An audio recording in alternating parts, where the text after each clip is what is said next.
itu adalah merupakan kesan daripada perubahan iklim yang berterusan, ya. Dan juga contohnya macam volcanic eruption, ya, ataupun gempa bumi seperti apa yang berlaku di Sabah, ya. Kita tahu di Sabah memang ada mild gegaran, ya, every year, tetapi tidaklah secara besaran, ya. Tetapi kita dapat merasa ada perubahan, ya, kepada kita punya bentuk muka bumi, ya. Dan juga semua another tragedy, ya, yang tidak lagi seperti dahulu, ya, that is to be the climate change. Tetapi normally we relate it into the global warming lah, ya. Alright, so dari segi temperature, ya, sekarang kita berada dalam 1.1 degree Celsius, ya, dan semakin panas. Dan kalau kita merujuk kepada kita ada Paris Agreement, ya, yang telah disetkan oleh United Nations, ya.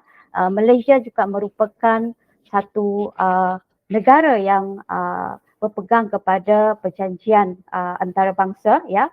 Kita ada Paris Agreement, ya, di mana Malaysia juga pledge yang kita akan mempunyai satu matlamat, ya, untuk mengurangkan kita punya carbon dioxide, ya, ataupun greenhouse gases up to 45%, okay, berbanding kita punya GDP untuk kita punya matlamat kita punya suhu dunia adalah di bawah 2.0 degree Celsius, ya. Alright, itu merupakan international agreement, ya, and Malaysia a part of it. And what are the causes of the climate change, ya? Apakah antara penyebab kepada perubahan iklim, ya? Dan of course ia adalah disebabkan oleh aktiviti manusia, ya, human activity. The bee have been the main driver, ya, of the climate change. And due to the development, ya, disebabkan oleh pembangunan, ya, kita juga memerlukan aktiviti ekonomi yang rancak, ya. Contohnya Malaysia, kita di era sebelum merdeka dan selepas merdeka kita adalah fokus kepada pertanian, ya. And selepas kita punya Prime Minister, Perdana Menteri, ya, mereka mempunyai visi yang berlainan. Dan di zaman Tun Mahathir kita melihat ada perubahan, ya, daripada agriculture sector we move to manufacturing sector, ya. Dan manufacturing sector of course kita menggunakan banyak sumber tenaga, ya, yang di mana Malaysia pada masa itu kita terlalu bergantung kepada fossil fuel, ya, macam gas dan juga petrol, ya. Merupakan sumber kepada kita punya electricity, ya. Alright, so the human activity are the main driver, ya. Tetapi di masa sekarang kita harus reversekan balik, ya. Of course kita memerlukan pembangunan in a way that walaupun kita menjaga alam sekitar, ya, tetapi kita harus menggunakan cara yang lebih sustain. Alright, so on top of that, ya, the main greenhouse gases that causing climate change adalah carbon dioxide and methane, ya. Dari segi saintifik, okay, kita menggunakan term greenhouse gases ataupun gas rumah hijau, ya, sebagai indikator kepada gas yang tidak berapa sehat lah. Contohnya carbon dioxide, ya, methane, ya, kita masukkan dalam term yang kita panggil sebagai greenhouse gases. Alright, so the causes of the climate change, ya, secara keseluruhannya, okay, kita ada several sector, ya, economic sector, contohnya agriculture, ya, kita juga ada sektor energy sector, kita ada transportation sector, ya, manufacturing, ya, residential dan juga building, ya, ataupun office punya sector, part of it, ya. Adalah penyumbang kepada peningkatan kepada greenhouse gases, ya. Okay, kita ada energy, industry, transportation, ya, building, agriculture and the land use, ya. land use and also another sector ya, yang lain-lain yang menyumbang kepada peningkatan kepada greenhouse gases ya. Di dalam kita punya Paris Agreement in Malaysia ya, kita ingin melihat dari semua sektor yang berlainan, kita harus menyumbang kepada penurunan greenhouse gases ya. Contohnya our part ya, penggunaan bangunan, contohnya penggunaan tenaga adalah a part of our effort ya. Kita melihat kepada hanging fruit, apakah langkah-langkah yang kita boleh contribute ya kepada pengurangan greenhouse gases in Malaysia. Alright, so saya harap ya semua okey setakat ini. Alright, so kita sudah tahu what is the meaning of the climate change ya. Seterusnya kita melihat climate change scenario in Malaysia ya. Apakah status climate change in Malaysia?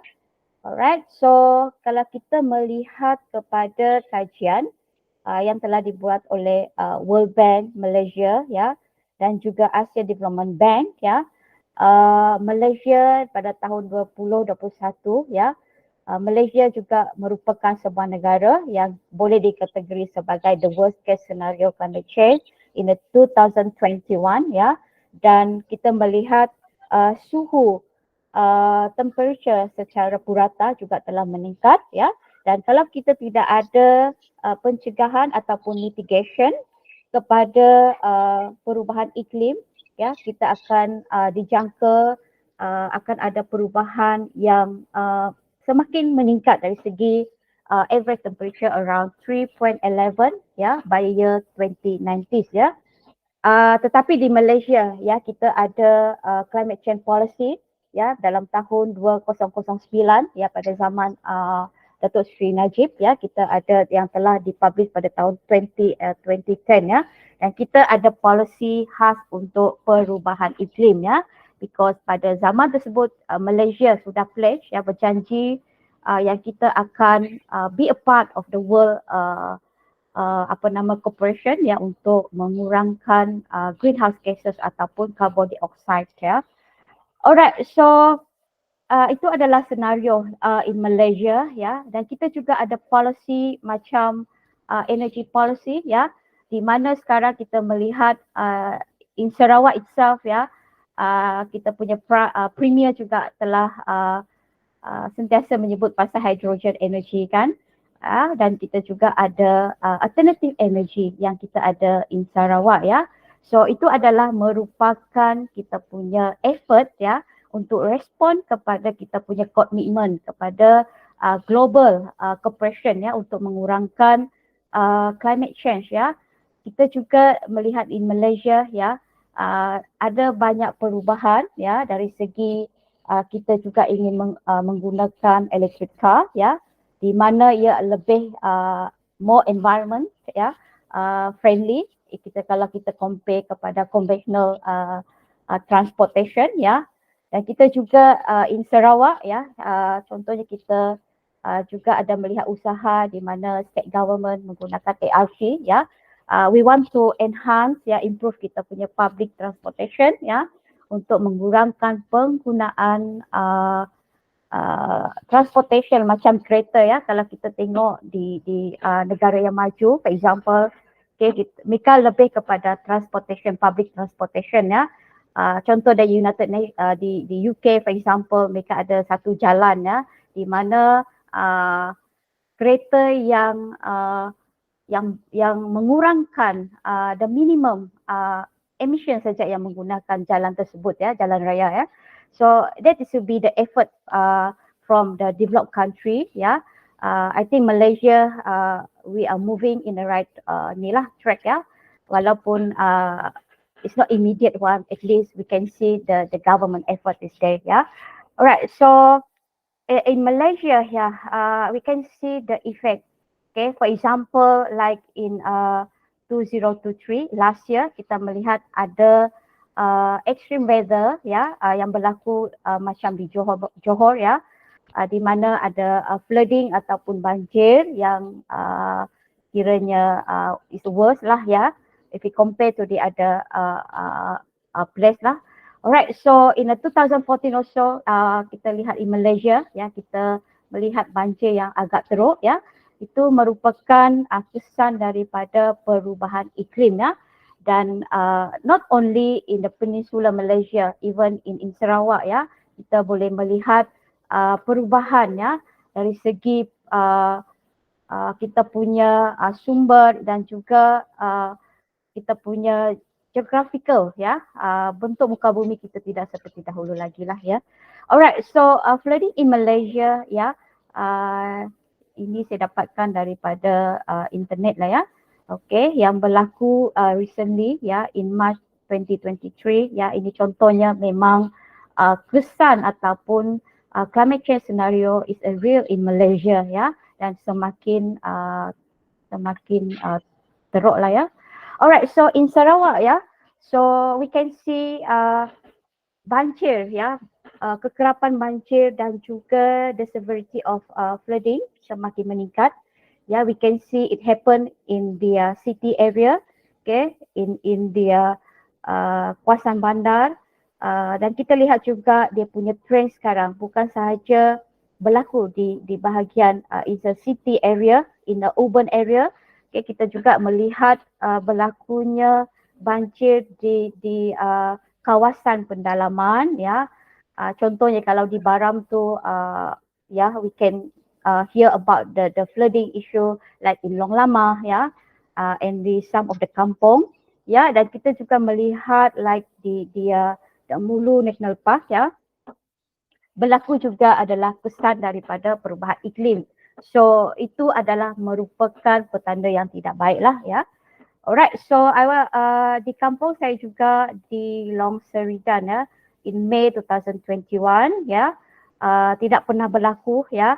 Paras air telah meningkat menyebabkan jabatan terputus hubungan lah ya. It took around 2 years ya untuk build up a new jambatan lah.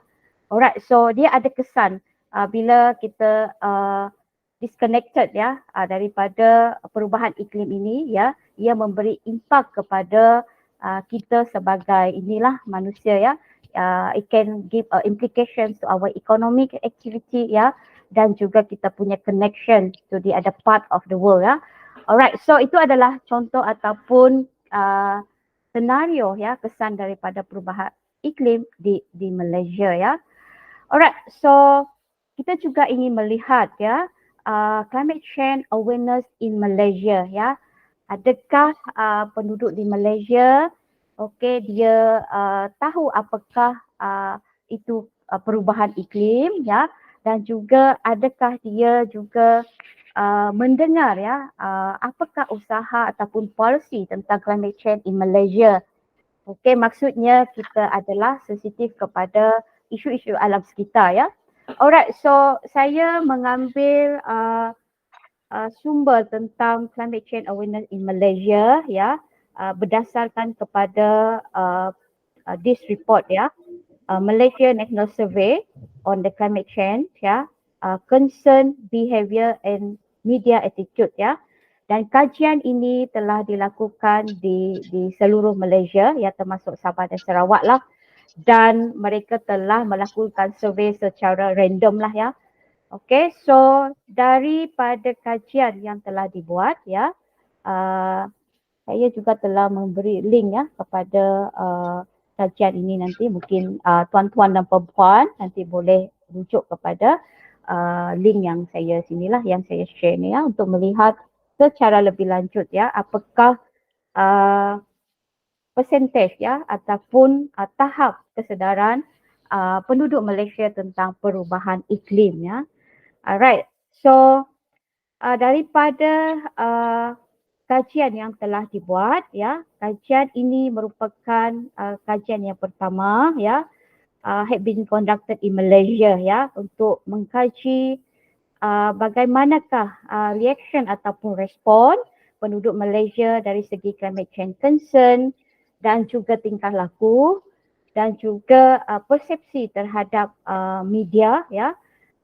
Dan kajian ini telah dibuat kepada 1063 responden lah yang telah terlibat dalam kajian ya secara random ya. Alright, so kita melihat kepada the key finding ya from the reports ya. Okay, telah dirumuskan ya kepada 4 finding ataupun 4 the outcome daripada survey tersebut ya. Yang pertama adalah policy support, belief and motivation ya. Alright, so daripada kajian ini ya seramai 60% responden ya believe that Malaysia should reduce its greenhouse gases ya emission regardless of what other countries had been implement lah ya. Dan seramai 86% of the respondent strongly agree ya setiap pengguna ataupun penduduk di Malaysia perlu mengurangkan penggunaan tenaga ya. Okay, reduce the energy usage ya in order to minimize the ataupun reduce kesan daripada perubahan iklim ya.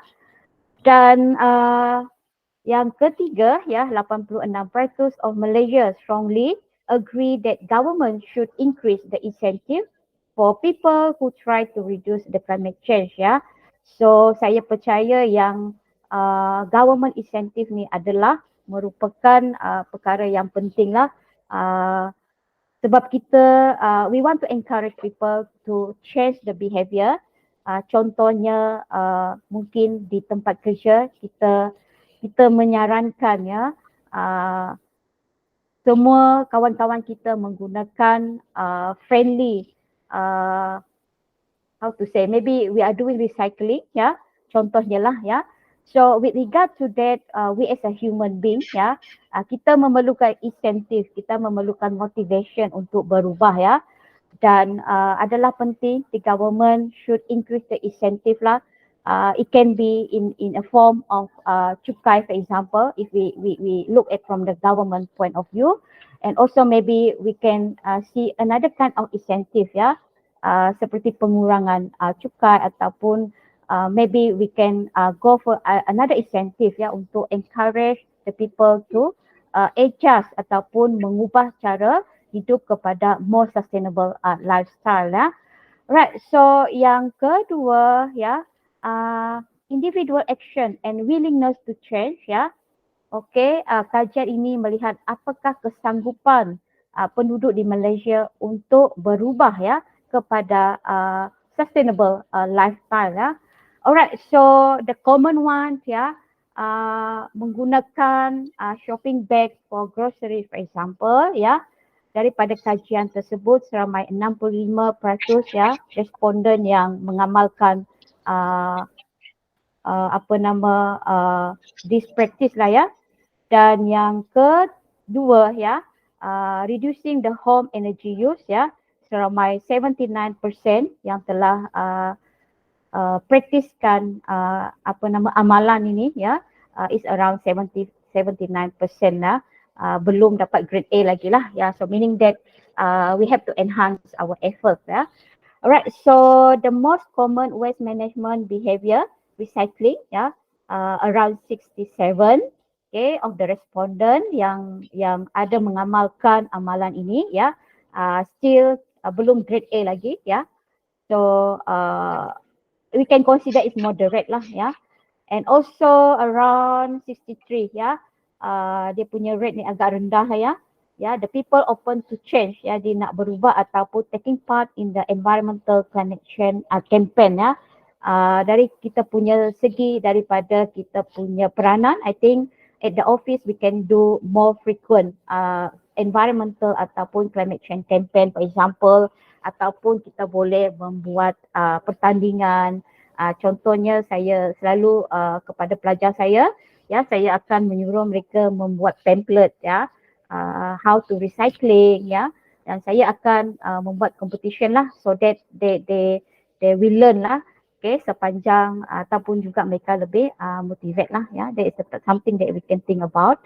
Alright, so media and preference and trust ya, di zaman digital ini ya, saya rasa semua kita prefer kepada social media ya. And based on the survey here, okay, the respondent mempunyai kepercayaan information that come from religious group ya. Dan ada juga sumber yang mengatakan the religious center, it can be a part of the agent of the environmental punya effort lah ya. Tetapi kalau Malaysia mungkin kita belum expose lagi lah ya dari segi peranan rumah ibadah ya. Di negara yang maju mereka juga menggunakan rumah ibadah sebagai memainkan peranan ya di dalam penjagaan alam sekitar. Alright, so yang paling penting adalah yang nombor 4 ini ya, Malaysian response to climate change and the climate change policy ya. Alright, so 85 of Malaysia felt that Malaysia is warmer compared to 10 years ago ya. And 80% of Malaysia had been directly or indirectly affected by the extreme rain ya, hujan kekerapan yang berlaku, dan 79 responden ya directly or indirectly had been affected ya by extreme heat ya, suhu panas yang semakin meningkat ya, and 70% of Malaysia had been directly or directly affected by the flooding ya yang berlaku sepanjang tahun ya. Right, itu adalah summary daripada climate change survey in Malaysia. And saya juga ada memberi link sini ya. The level of public awareness on climate change in Sabah ya. Ini merupakan kajian saya dan juga pelajar saya yang berasal dari Sabah. Daripada hasil kajian tersebut kita mendapati penduduk di Sabah mempunyai kesedaran yang tinggi. Maksudnya dia tahu apa itu climate change, tetapi mereka agak kekurangan dari segi practices lah ya, dari segi amalan ya, itu yang masih kurang lagi lah ya. Mungkin disebabkan banyak faktor lah, bukan kita nak mengamalkan tetapi kita tidak ada infrastruktur yang dapat supporting us ya untuk berubah, dan ada banyak faktor lah ya yang perlu diambil kira. Alright, so itu adalah tadi tentang climate change awareness in Malaysia. Okay, I think kita ada lebih kurang 15 minit lagi ya. Alright, so the last part ya, betul kan? Guys? Yes. Alright. Okay. Betul. This one. Boleh proceed lah for the last part. Alright. So this is the last part ya. Okay, so climate action in a workplace ya, because kita punya fokus pada hari ini adalah merujuk kepada what is our role ya, ataupun apakah peranan kita. Okay, masing-masing lah, sama ada kita di tempat kerja ataupun kita berada di rumah sendirilah. Dan saya percaya bukanlah perkara yang baru kepada kita semualah ya. Saya tahu di pejabat pun kita ada recycling bin ya, tetapi mungkin dari segi kuantiti agak kurang lah, dan juga effort tu mungkin kita perlu mempertingkatkan lagi lah. Dan kami di sini juga seperti kita ada facility, tetapi kita boleh fikir cara yang lebih ini lagi lah. Alright, so the climate action in the workplace ya, the key principle ini ya, okay, environmental management ya, kita boleh set up maybe a team ya, we call it a green team for example ya, to look into the environmental punya management ya. Banyak aspek yang kita boleh fikirkan ya untuk kita bersama-sama ya di dalam usaha mengurangkan perubahan iklim ya. And also kita boleh melihat kepada carbon accounting principle ya. Okay, kita boleh set up secara what is our measurement ya. Kita boleh set up one account ya, and we can control okay in terms of our energy usage and so on ya. On top of that, kita boleh melihat kepada data driven approach ya. What you don't measure, you can't manage ya. Maybe kita boleh membuat satu sistem ya, kita yang kita boleh centralize the data with regard with kita punya environment, ataupun kalau di pejabat of course kita merujuk kepada penggunaan tenaga ya, dan juga kepada our waste ya. That the things that I think yang selalu berlaku di pejabat lah. So we can set up a system ya, so that kita tahu ya berapakah kita punya penggunaan and so on, dan what is important, so kita dapat mengawal lah penggunaan, dan juga kita boleh memikir cara untuk pengurusan sumber tenaga yang lebih sustain. Alright, so benefits ya, of course we give environmental benefits ya, and also dari segi cost yang mungkin dapat mengurangkan bill and so on, dan juga ia dapat memberi motivation lah ya. That's the key principle. Okay, so what action can we take ya? What do we control and what can we influence ya di tempat kerja dari segi peranan kita semua ya. Kita boleh memikir cara yang paling dekat lah, ataupun kita panggil sebagai hanging fruit ya. What is the other opportunity yang paling mudah untuk kita fikirkan ya, untuk di dalam usaha kita mengurangkan pengeluaran greenhouse gases ataupun carbon dioxide. Alright, so kita ada yang kita boleh fikirkan ya, dari segi penggunaan kertas ya, because di pejabat kita banyak menggunakan kertas, dan juga waste ya, yang sampah ataupun apa yang kita boleh recycle lah ya. Dan energi adalah paling kritikal, yang saya rasa dekat office yang kita boleh kontrol ya, dan juga dari segi penggunaan air ya, dan juga meeting ya, maybe we can shift more frequent to online, ataupun pengurangan kertas lah, penggunaan kertas, dan juga catering, maybe kita masa meeting kan selalunya kita ada catering, dan kita boleh memikirkan ya apakah cara catering yang lebih sustain lah ya, penggunaan pinggan and so on lah ya. Alright, so merujuk kepada what is our contribution tadi ya, kita boleh fokus kepada energy ya, how to save the energy. Alright, ini adalah merupakan something that we can think about ya. Kita menggunakan maybe buat satu campaign once a month for example ya, switch off campaign ya.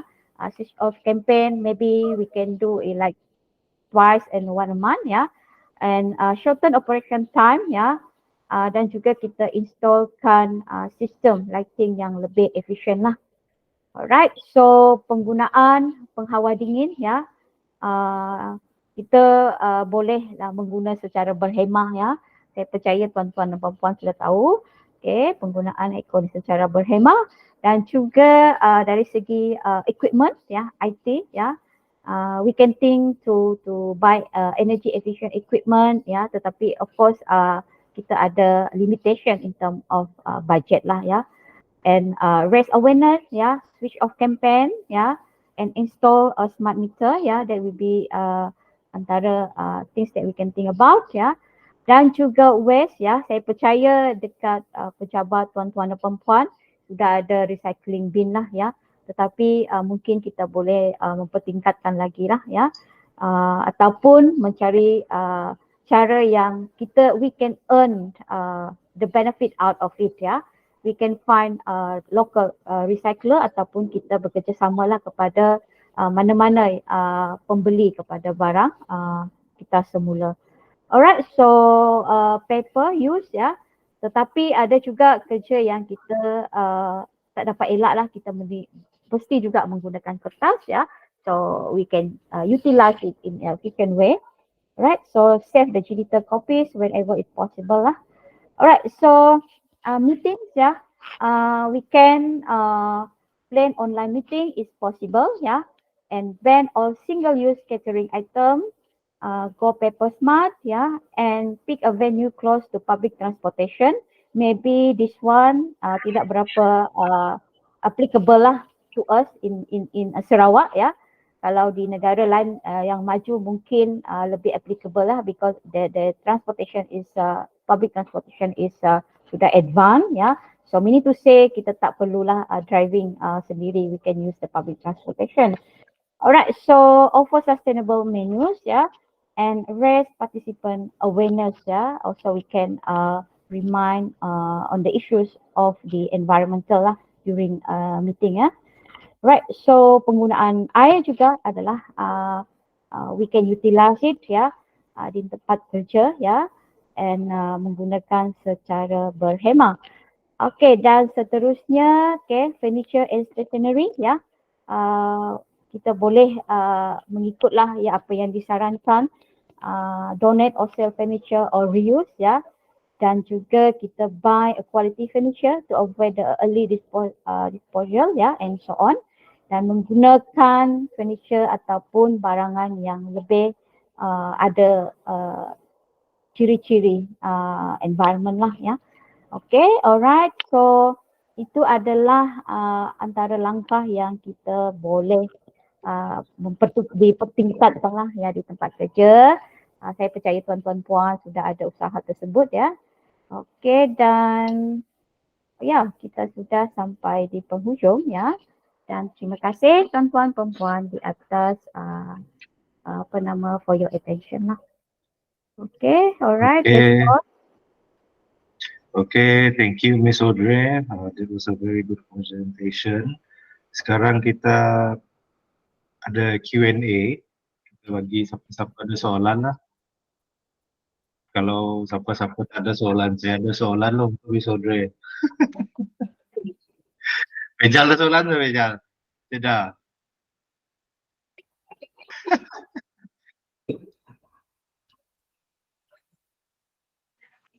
Saya dah. Tidak. Okay.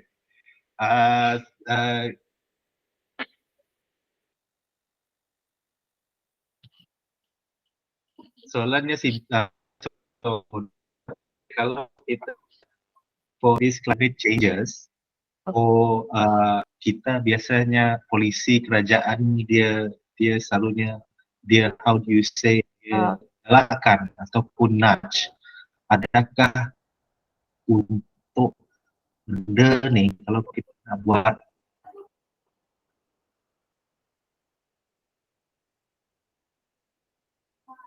apakah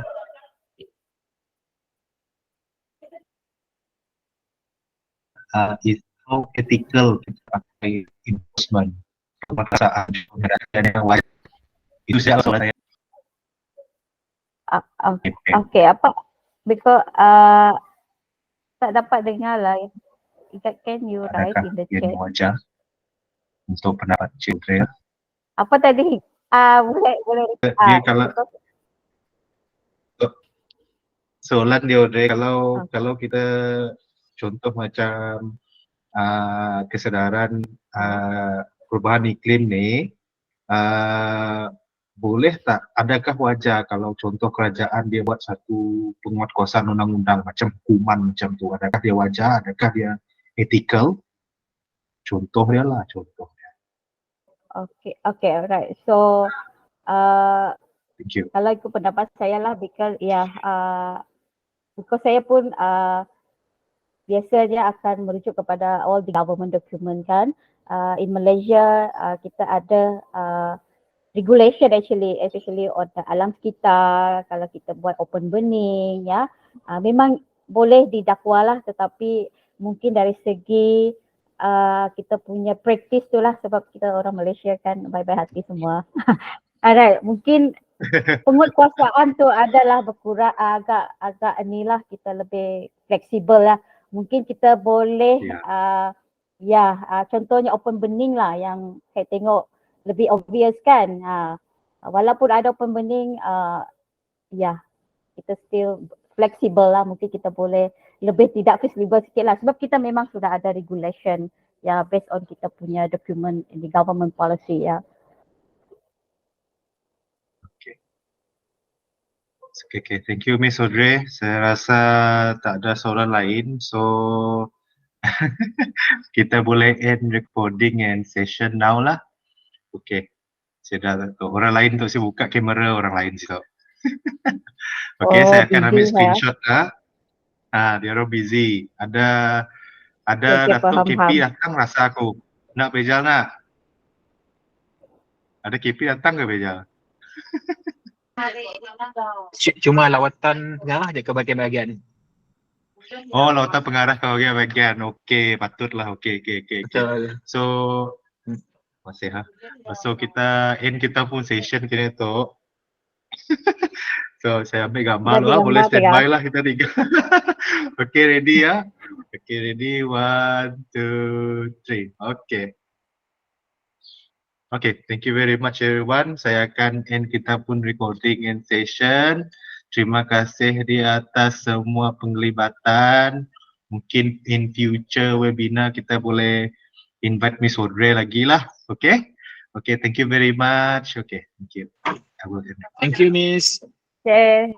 Thank you. Bye.